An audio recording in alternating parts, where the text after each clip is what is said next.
But my goal today is to get you through what I think is the quickest way to present an offer, right? You may not agree, but this is my opinion.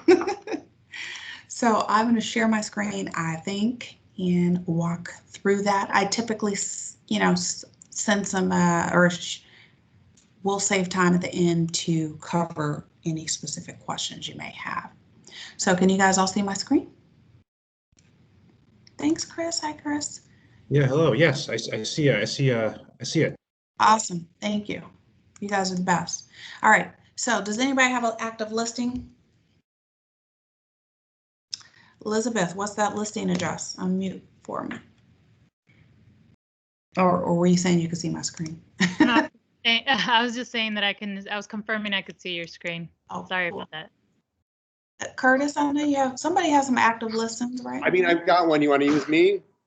Yes, we like to use real life information. Maybe one of the people here have a buyer for you. What's that address? 655 Irving Park Road, unit 2315. So you guys see I'm logged into Connect MLS. I am typing, I'm using the smart bar to find the address. 2315, this is you? Yep.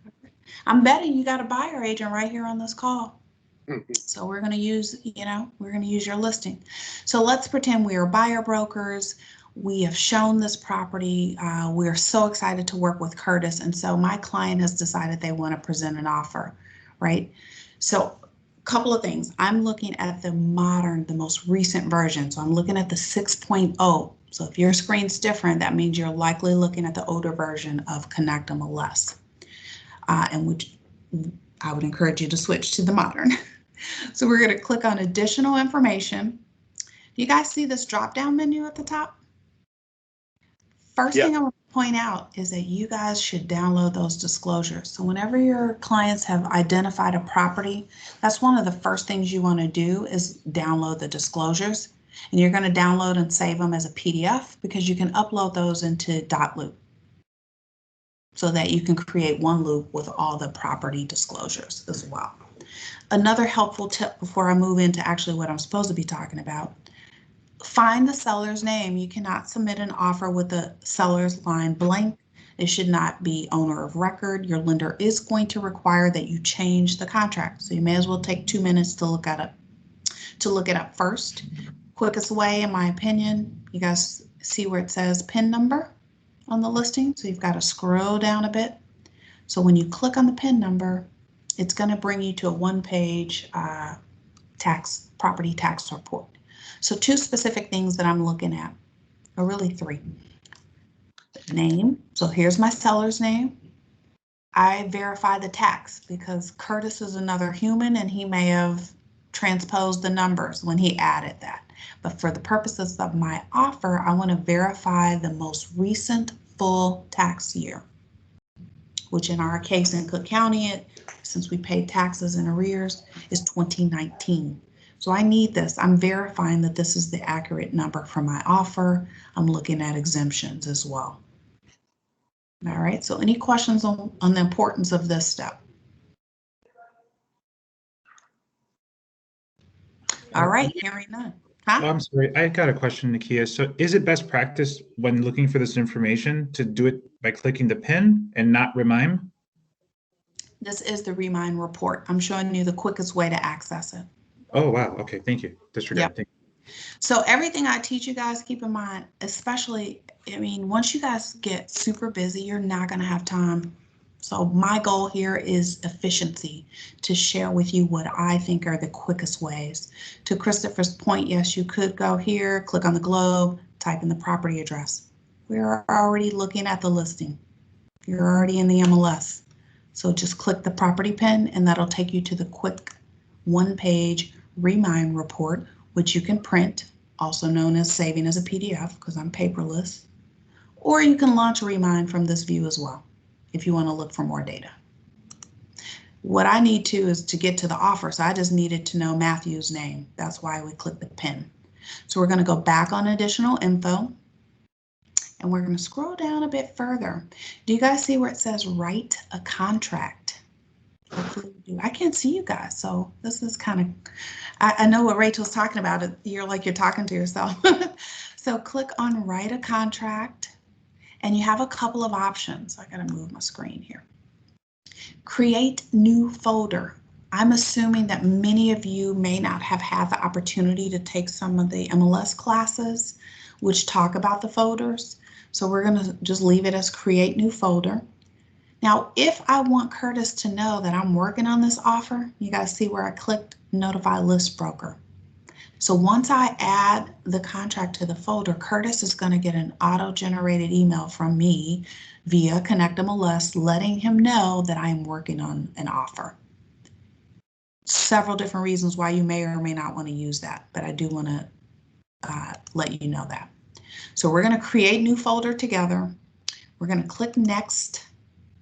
What I love about this, the folder name is automatically pre-populated. The MLS listing stuff is pre-populated. So all I got to do is fill out some of this data.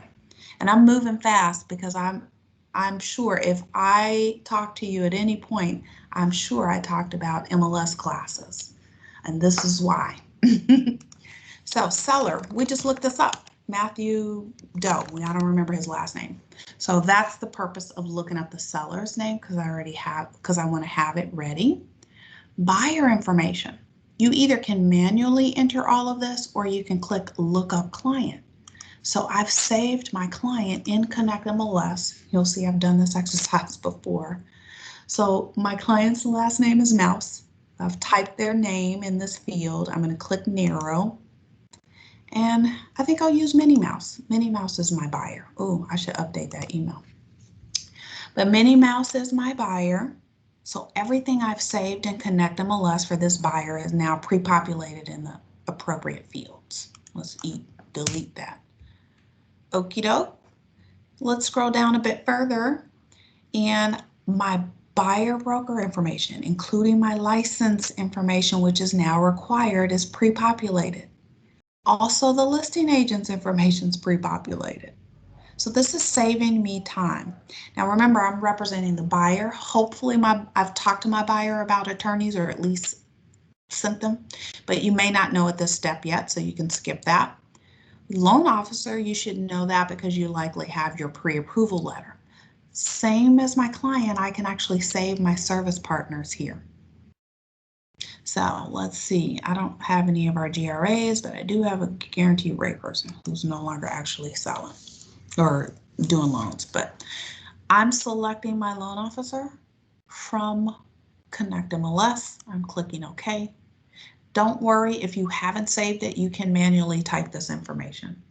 The goal of this is that you should take away what are some tips to help you very quickly get to the offer. So I've pre-populated all my buyer brokers, the system's pre-populated that, and I've just populated the loan officer info, and I'm going to click continue. Now the system wants to know which of these library of forms do I want to use. I prefer the 7.0. I'm going to select the multi-board 7.0. You'll notice there are some additional options. The CAR 4-page contract is here. And that's for detached single family. For some reason, the condominium contract is not preloaded from this view. So I'm going to select multi-board. I'm going to click add form. And you'll see that pretty much 80% of this offer is now pre-populated for me. I don't know why the seller's name didn't come over. Maybe I didn't save it. So line 3, here's the seller's name. If there's dual agency, remember there are several places that you have to acknowledge that. So if it does apply, you need to click that box. This is a condo. So either common dimensions you would type in and spell it correctly, or condo. And then I'm just typing through to review as opposed to completing it from scratch. Does that make sense? So here's my PIN number. I now have to select, is this a detached single family, detached, multi-unit, or attached? This is a condo, so I'm selecting attached. Does it have parking, Curtis? No, it does not. All right, so remember the importance of not applicable. We ideally should not be leaving any of these blank. Storage, any storage? No. All right.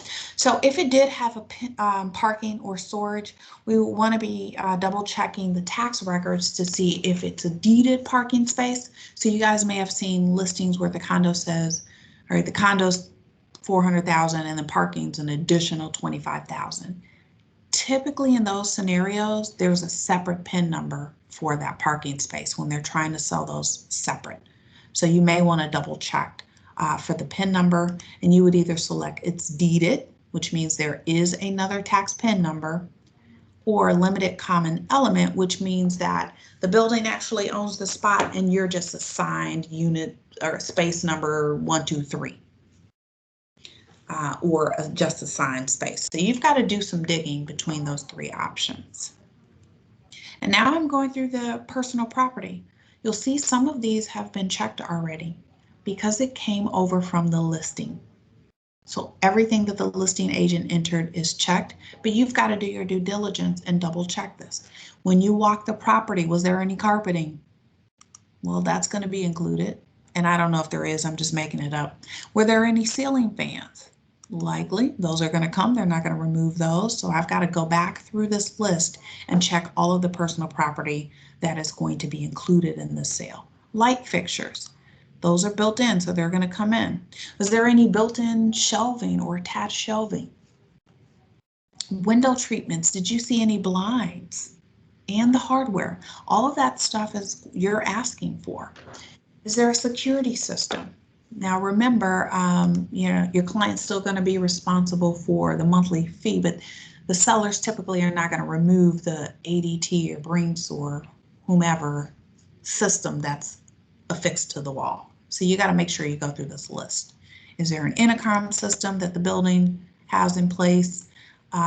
Wall-mounted brackets for TVs, pretty important as you are walking through these properties that you're asking the listing brokers, A, are they removing the TV? And if they are they also removing the brackets? Because then you may have a situation where that seller is going to have to repair the holes that are left if they're going to remove those. Typically, I ask for those because it's just one less negotiation item. All these other fun things. Is there a fireplace? Is there a screen? Is there a door? Is there a grate? Is there a fireplace log? Remember, in the city of Chicago, it's mandatory that the seller transfer a working smoke detector and carbon monoxide detector. So that should be checked on every single offer.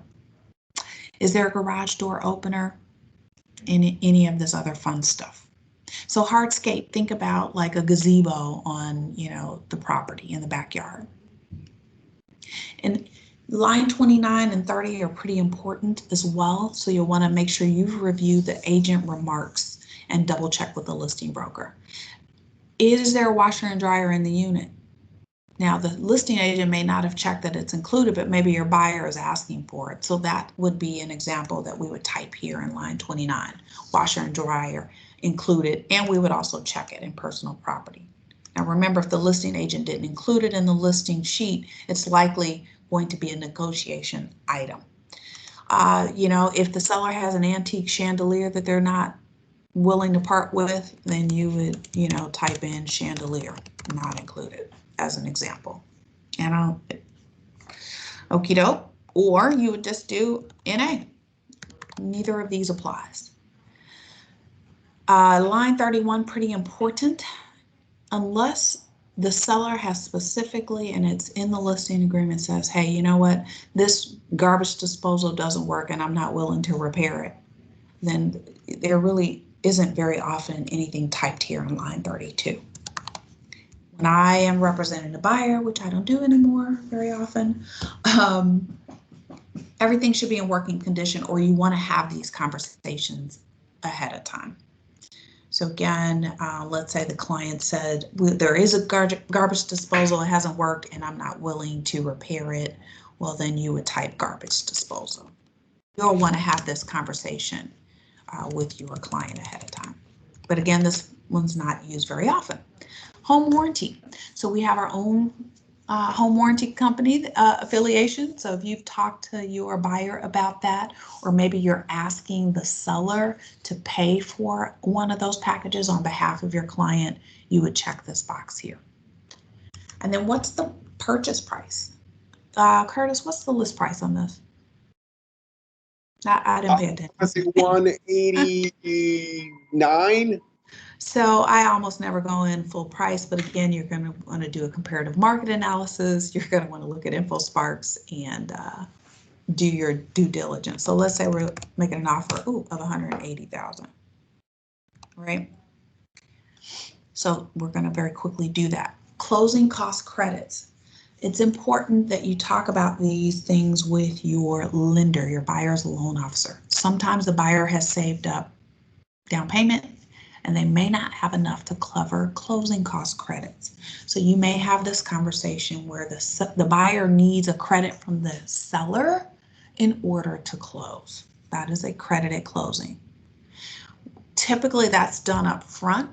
Once you do inspection, you sometimes, things come up and the seller's not willing to fix it. And so then you may have a different conversation about credits at closing. But as it relates to credits at closing, as you're creating these offers, you want to talk to your client, Mr. or Mrs. Buyer.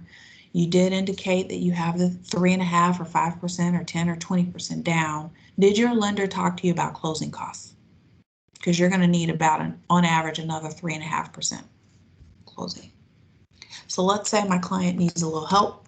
Oops. And tab I found is the quickest way to kind of go through this, by the way. Just hit the tab key. It takes you to the next mandatory field. So in this example, we're offering the seller $180,000 minus the $2,500 closing cost credit. So that's how it reads right now. So again, if it's not relevant, NA. How much earnest money? So these are conversations, again, that you want to have early on. Earnest money, as you know, is held until closing. It is subtracted from the down payment. So if your client was putting down 20 grand and then you've talked to them about putting a total of $5,000 in earnest money, well, at closing, they're only going to need to bring the difference. So I'm going to show you what's common, and then Rachel and Curtis, if you want to chime in if you're seeing things differently. So I'm telling in this example, I'm splitting a $5,000 earnest money into 2 payments, $2,500 initially, and typically I do 2 days after acceptance, and then another $2,500 at the end of attorney review. So questions there? Looks good. All right.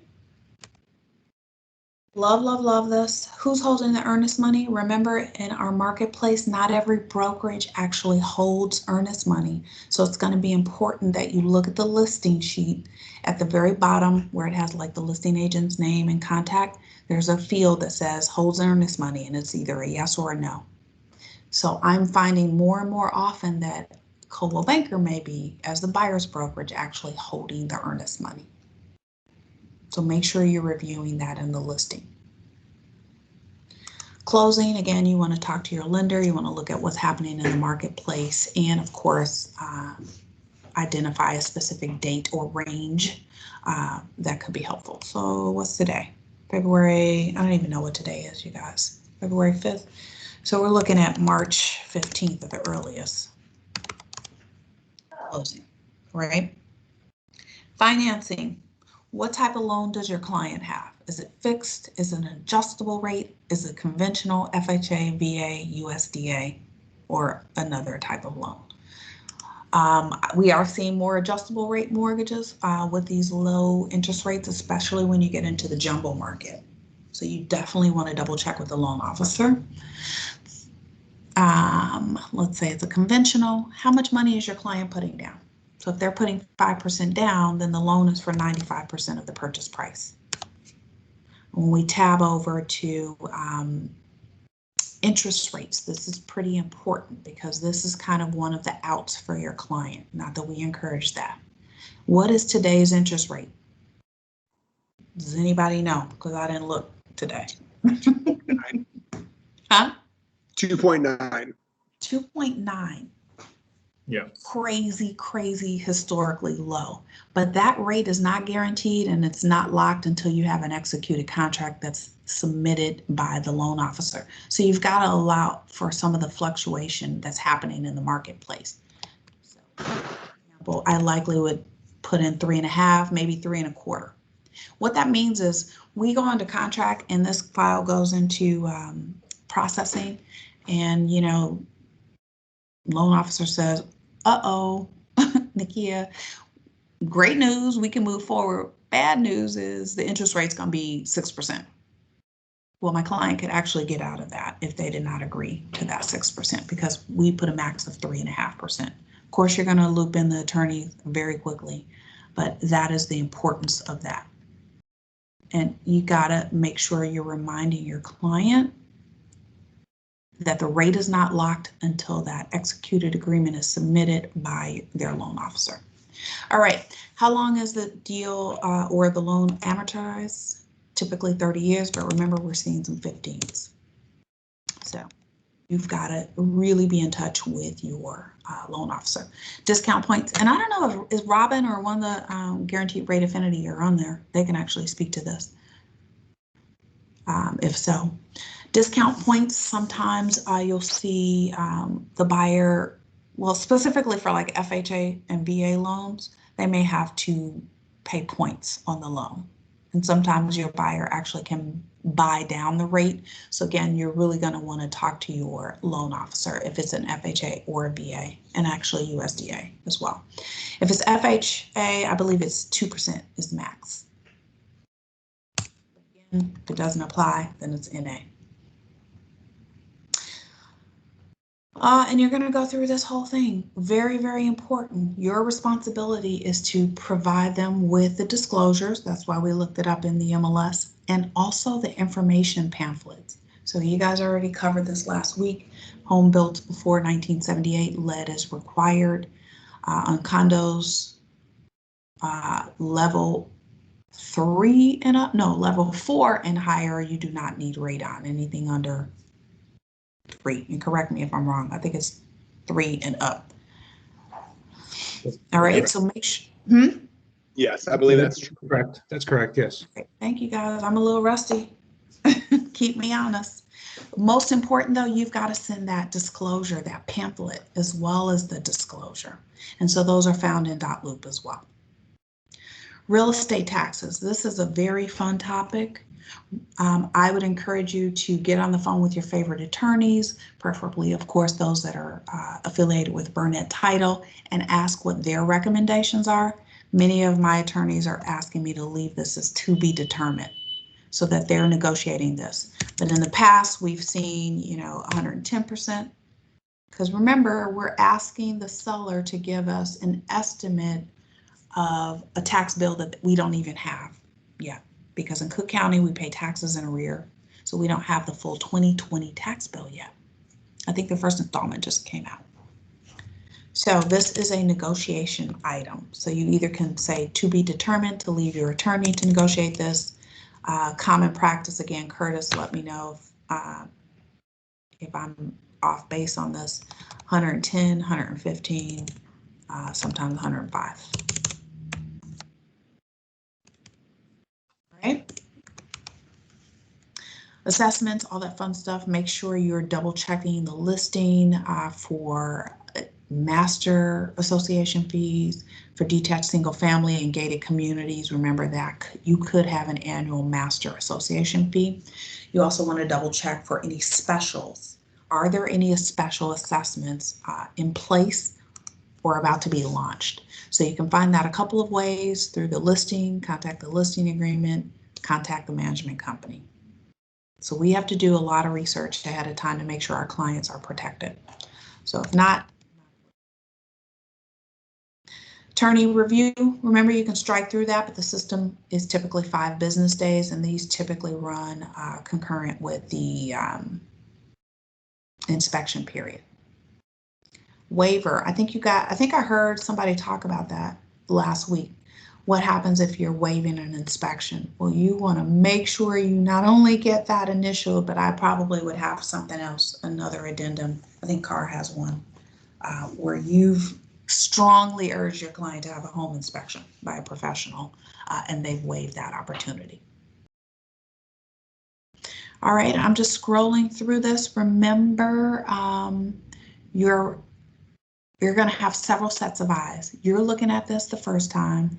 The attorney is going to review it and make changes, and also the lending team. Okay. I'm going to keep scrolling. I want to point out this section that many people forget. You have to take action here, and you want to make sure all parties initial, that there are no additional improvements to the real estate which have not already been included in the determination of the most recent tax bill. So did the seller add a new addition that hasn't been taxed yet? That's an example of an improvement. All right. So when you're representing the buyer, you want all this to say no. So don't forget this. I see this very often, that you guys are forgetting the initials here in this section, starting on line 296. Nakia, I have a question. Mm-hmm.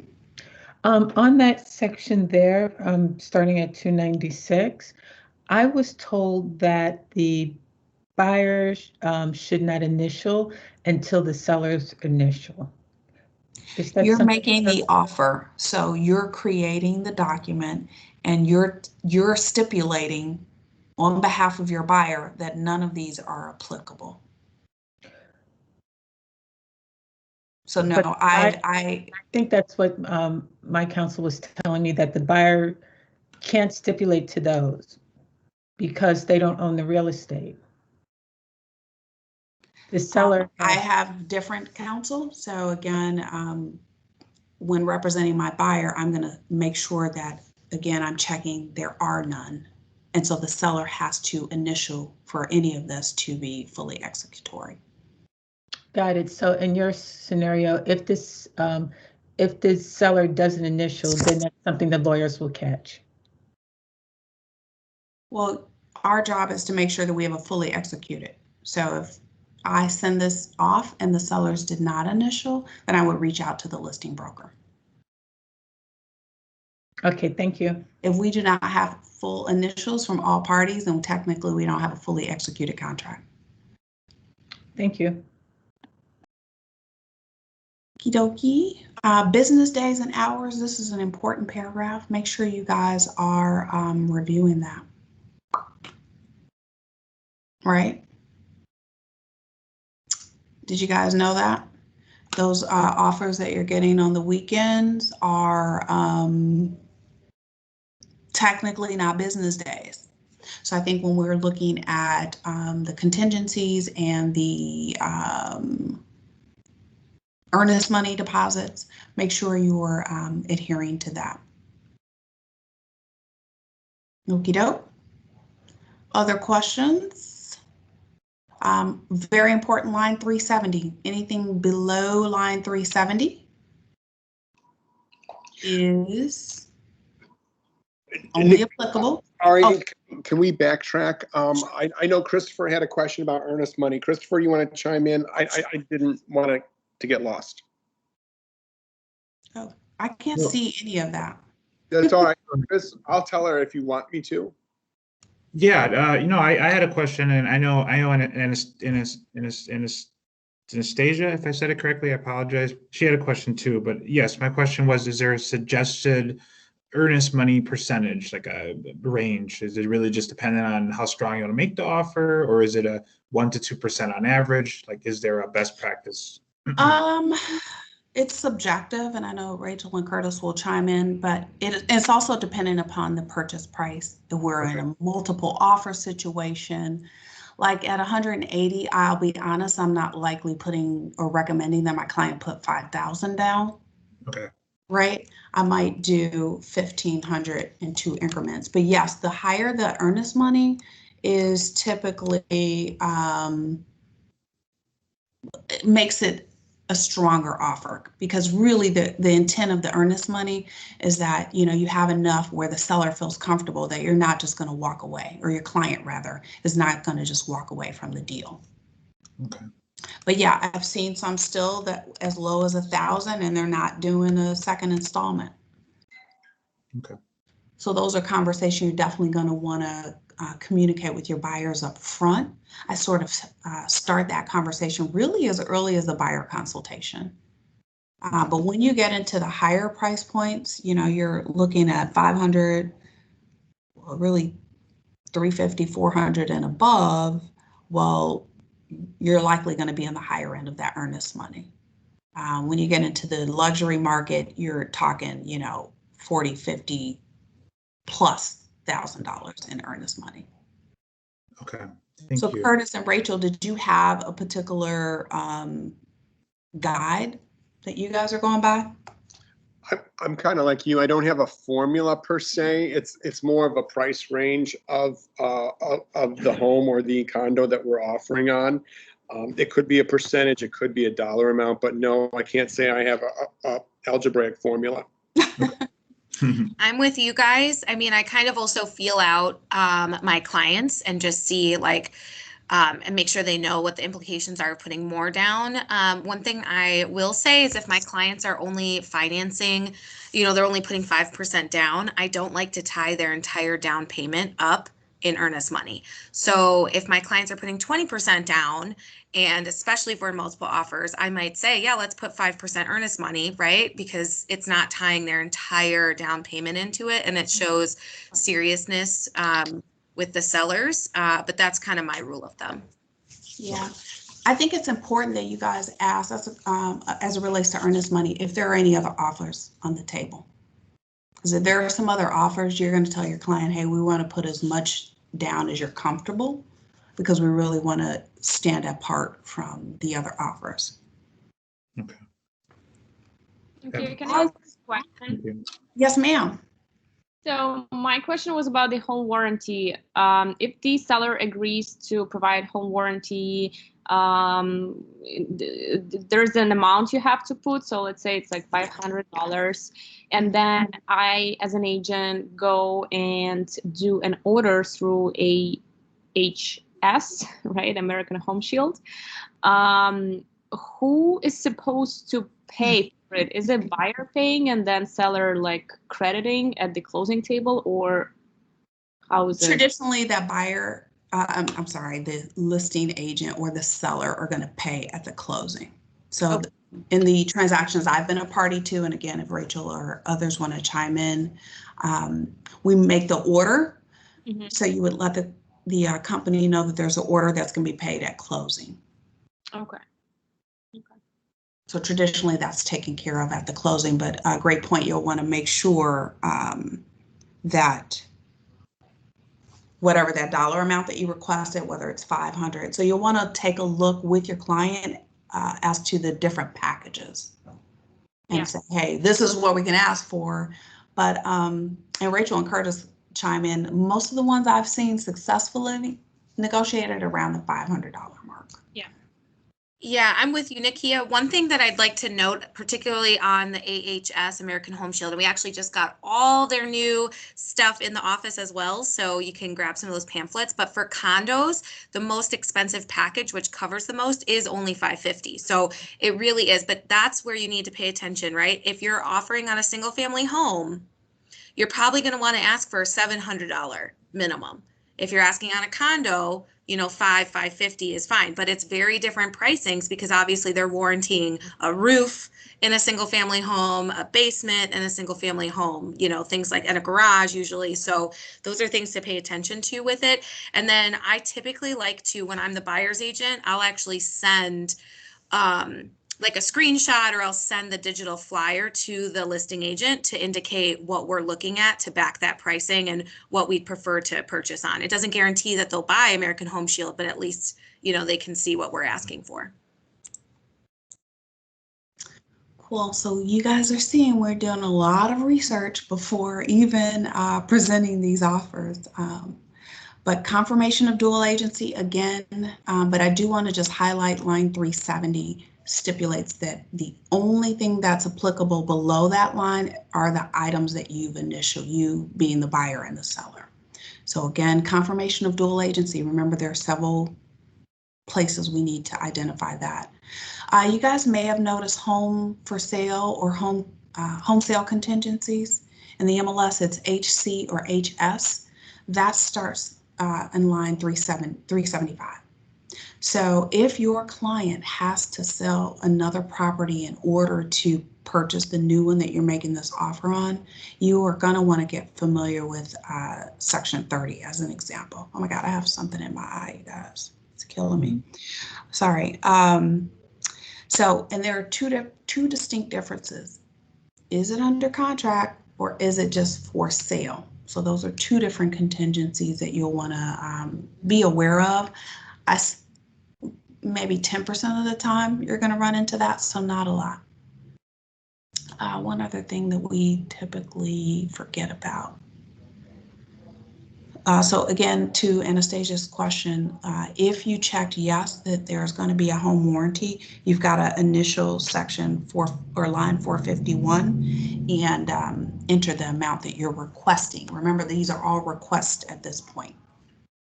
So to Rachel's point, if we ask for a $700 credit and they come back and say, well, we're only going to get $400 towards it, then that's the credit that your client is agreeing to. Alrighty, possession after closing, we don't really see in our marketplace, but it could occur. As is, that was a hot topic last week, and I'm going to stop because I know I want to give George enough time. This is simply saying that both the buyer and the seller agree to as-is condition. It does not say that your buyer cannot have a home inspection. So even if the listing says as is, you're going to initial this section, but you're still going to talk to your client about conducting that home inspection. It just simply says that the seller is not going to be willing to negotiate on anything that comes up. So let's say, you know, the property looks amazing, you guys do the home inspection and it needs a new roof. Well, your client could potentially get out of it. That's a major cost item, as an example. But if the report comes back and there's 3 GFCI outlets, you're not going to be able to get out of the contract. Those are like $60. So that is the importance of understanding the difference when you see the as-is condition. Short sales, that's a specified party approval or court-ordered sale. Any additional attachments that you guys are adding to the contract, like a short sale rider, you've got to initial line 503, and we forget about that sometimes. So if this were a short sale, you would have to add the multi-board short sale addendum or attachment, and then you would identify it by title here in line 504. And then check short sale as an example. All right. That's it. I'm done. Questions for me? Does anybody find this quick and easy? And I'm sorry, I am like, my eye is killing me. Sure. No, you don't even. This is great. Yeah, thank you so much. I'm learning so much, and I appreciate your time. Thank you. Yeah, if I could ask one question, you mentioned going back to the taxes, how we pay in arrear. You mentioned to check with our attorneys for whether it's 110% or TBD. But what if it's new construction? Shouldn't it just be TBD? Great question. Yeah, it definitely would be. But just as a guide, lenders calculate new construction at about 2% of the purchase price. So that could put your client out of the appropriate price range. So you're going to want to do comps for other properties in nearby, because you're going to probably have to negotiate that with the loan officer. So, but that's a good question. So 2% is for new construction. That's what the loan officer typically calculates. I'm so sorry. I know this is annoying, but I have an eyelash or something in my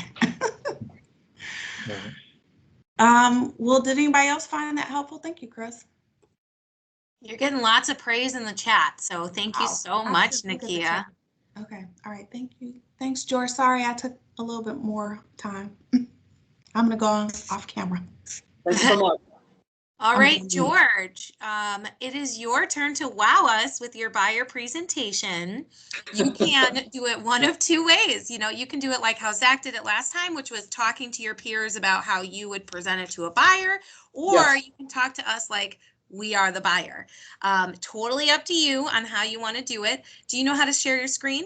Yes, I'm going to give that a try, and I'm going to try Zach's method as to how I would approach it. Now, everyone, keep in mind, I'm new to this. I haven't had a buyer. My experience right now in the real estate industry has been helping out my sales manager with open houses and showings. And I took this presentation right out of Moxie, so I'm drinking the Coldwell Banker Realty Kool-Aid. Want to make sure That's that I what do we it like right. to hear.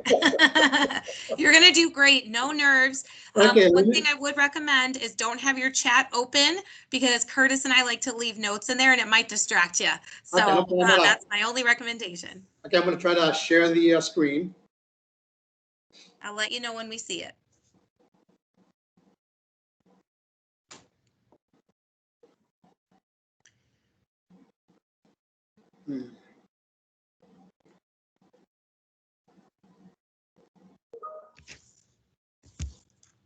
I'm not seeing it.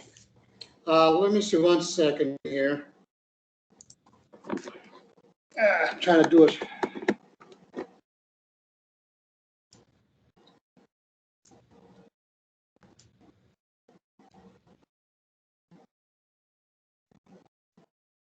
All right, George, we see it. Yep, that's it. Okay.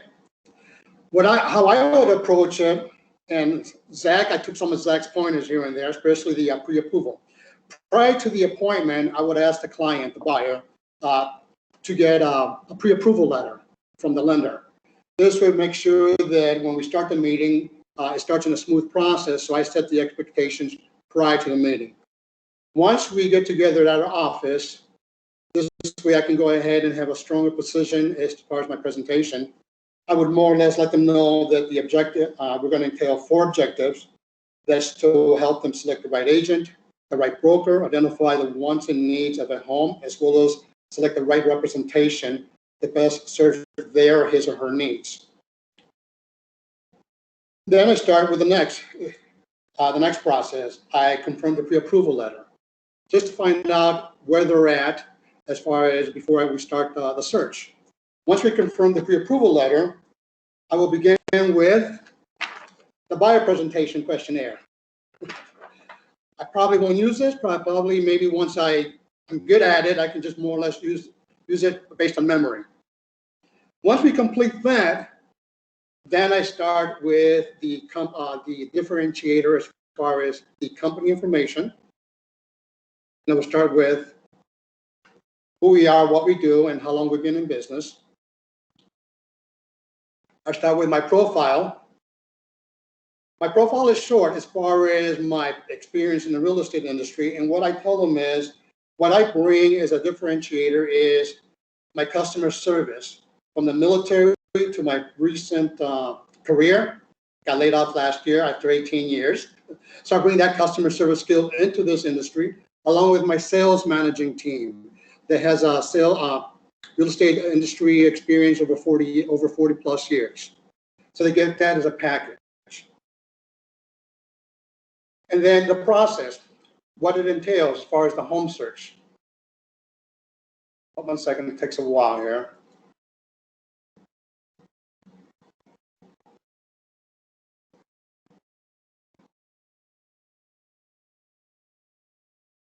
And I go through the brochure, let them know what the process involves, from the purchasing process, and this is why the pre-approval, and we spoke about that before, and it pops up here. And I let them know again why it's important, because it makes a stronger decision when we make an offer. The seller is, where's my notes? They're in a better position to accept the offer versus a pre-qualified letter, because they may fall through during the process. A home search and a full service support. Then we go to the next step as far as the brochure. I would send them this is a digital brochure versus a paper brochure. Oops.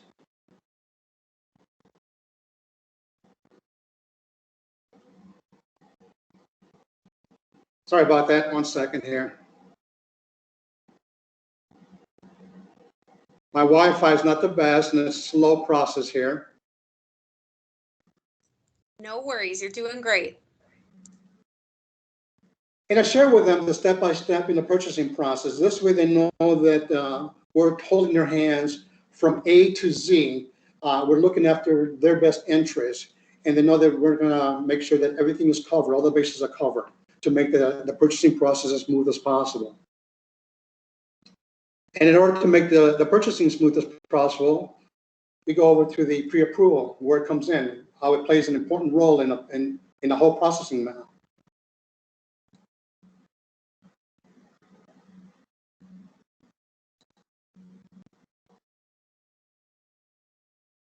And we've already touched on that prior to the meeting. I told them why it's important for them to get a pre-approval letter.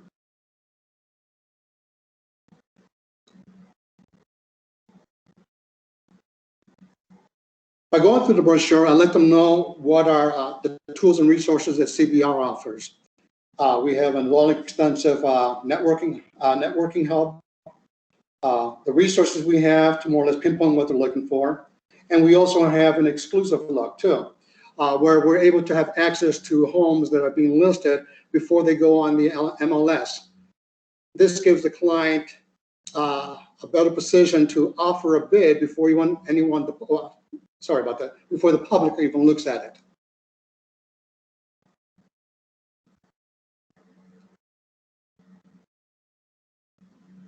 And I just go through the rest of the brochure.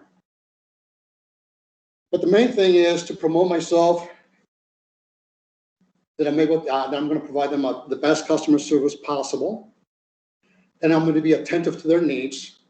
And if my history, my short history in the real estate industry comes up, I'll let them know that's even better. I'm hungry, and I'll be attentive to their needs almost 24/7, just like in the military. You can come in on a Sunday morning. If you want to look at property, if we're allowed, we can see it that Sunday afternoon, and I've been doing that lately. I've been doing showings at 7 p.m., 6 p.m., and I get hours notice. And same thing, we go through the brochure, the entire process, what it entails. We're making an offer. And throughout the process, I'll also educate them from before you even buy your home. I'll educate them as to don't make these mistakes prior to buying your home. Don't make any big purchases. No furniture. Don't close any credit cards. If you get help from a family member to help towards the down payment, make sure you write it off as a one-time gift. This way, there's no red flags during the lender process.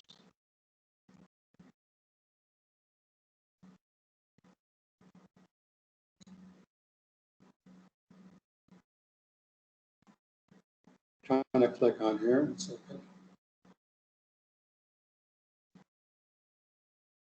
And basically, I'm just taking them through the brochure, digital.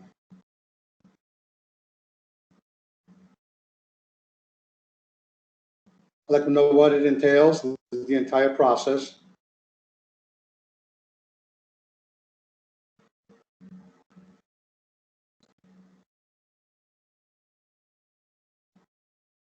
And the full service support, I'll let them know what backs us up as far as being a great company, from providing lenders, helping out at closing, my support during, before, during, and after.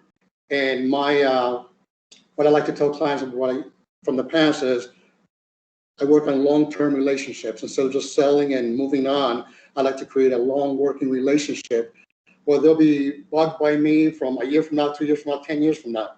I've had in the past experience where I had a client not do business with us. 2 years later, after a couple of follow-ups, she calls me back, George, will you take us back as a client? I said, not a problem at all, because I continue my follow-ups.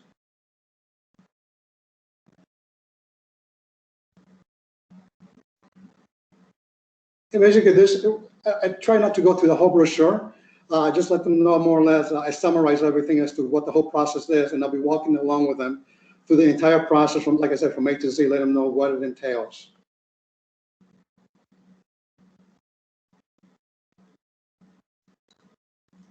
I'll skip a couple of pages. I think everybody's familiar with the brochure. Now, feel free to let me know if I got too many pages in there, where I can improve. I'm very rusty at this because I've never done this. and excuse for any mistakes I've made in advance. No, that was great, George. Thank you. And I'm hoping I get a buyer soon, one of these days. As far as networking in my sphere of influence, I lost that. I got laid off last year in my previous industry of 18 years. I had access to about 50 my colleagues. All of us got laid off. 6 offices shut down, and I really can't network with them.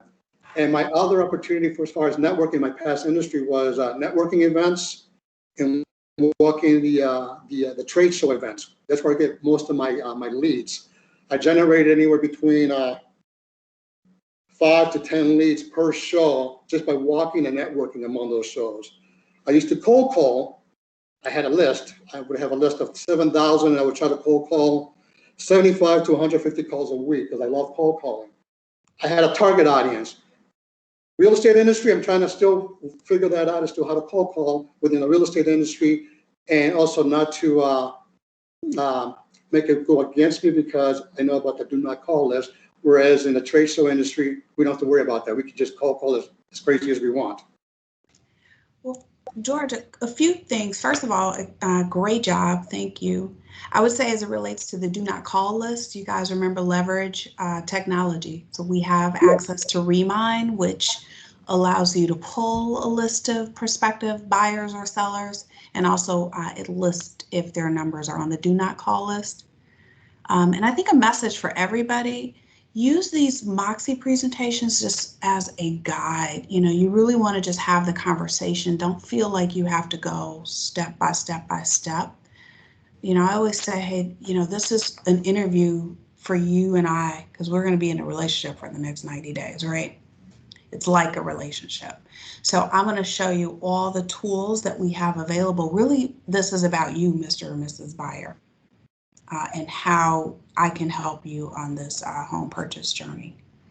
So I think sometimes you guys get super nervous and you want to cover everything. Just keep in mind it's a guide. What's the overall process? How are you going to help them? And of course, you can always follow up with this written presentation, but great job.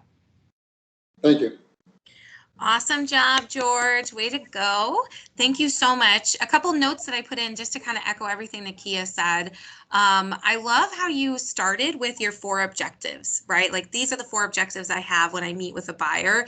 I think that's awesome. Setting expectation of where the conversation is going to go is really powerful at the start because it keeps people's attention. It keeps people, I want to say in line almost, but let's say if I'm a buyer and I have a burning question, but you tell me and set the expectation, we're going to get to that. You know, that's really helpful. And I'm not sitting there like, hurry up, get to my question. I really want to know. So I think that's awesome. The questionnaire, such a useful tool. I also want to highlight, I love that you touched on exclusive look. You guys, in a lot of our areas, we have very tight inventory right now. And if you've been tracking InfoSparks, if you've been looking at the hot sheets, you can really see that we're not seeing as much inventory as we are buyers, right? In some areas we have a lot of inventory, others not.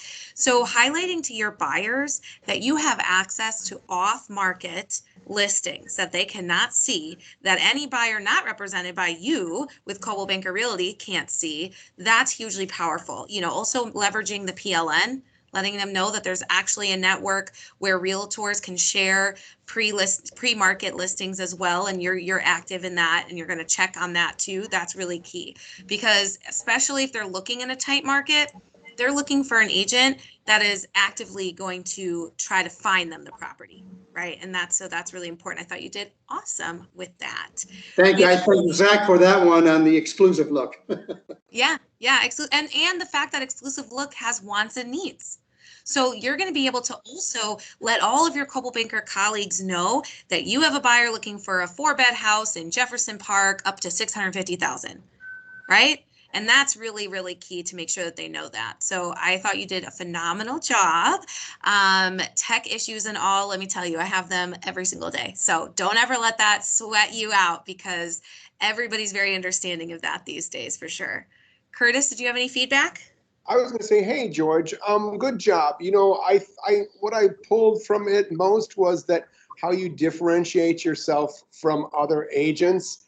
It is kind of something that you spoke to, and I think that was probably your most positive and most important element to your presentation. And I can kind of tell that it would definitely make you sparkle to other agents. Thank you, Curtis. Awesome. So I'm going to throw out a challenge to you guys for next Friday. I would love if someone would volunteer, and this time, kind of to Nikia's points as well, I'd love if you guys were to talk to me or Curtis as the buyer. And I'd love if the person who volunteers would also reach out to, let's say Curtis is the buyer, okay? And reach out to Curtis and come up with that story. Make sure you ask Curtis, what are you looking for? What's your price point? So that when you give that presentation, you guys can actually speak to maybe that pre-interview phone call you had with Curtis. So you can walk into that presentation, you know, already knowing what he's looking for and kind of tailor it around there. So do we have a volunteer for Friday?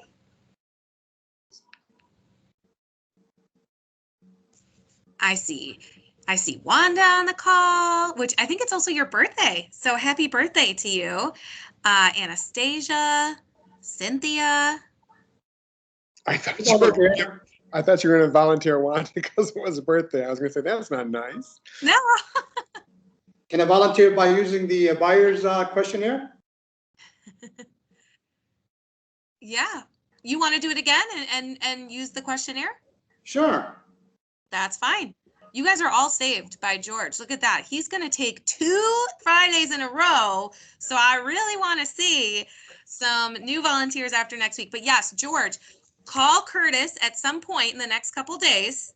Okay. And go through that buyer questionnaire, because that's one thing Curtis can also give feedback for after the end, you know, and mention how you went through it and things like that. So go through that buyer questionnaire and then present to us on Friday as if you're presenting to Curtis and he's the buyer. So I love that. That's awesome.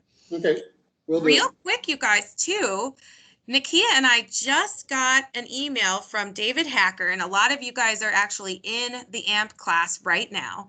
And we want to congratulate you guys because he just told us in the past 2 weeks, all of you guys who are in AMP have made over 450 contacts, have set 81 appointments, 20 signed buyer agreements, 8 listing agreements, 19 offers have been written, 19 pending sales are happening, and 3 listing concierge orders have been placed. So whether it's you guys on the call who have done that or your peers who are going through AMP with you right now, that is huge. It just really shows you that if you take those classes, if you come to our coaching sessions like this, when you reach out to Nikia, Curtis, or myself for one-on-one conversations, you can get productive very, very quickly. Remember, AMP is for new to the business, right? And almost everyone who's in AMP right now signed on with the company in the last month.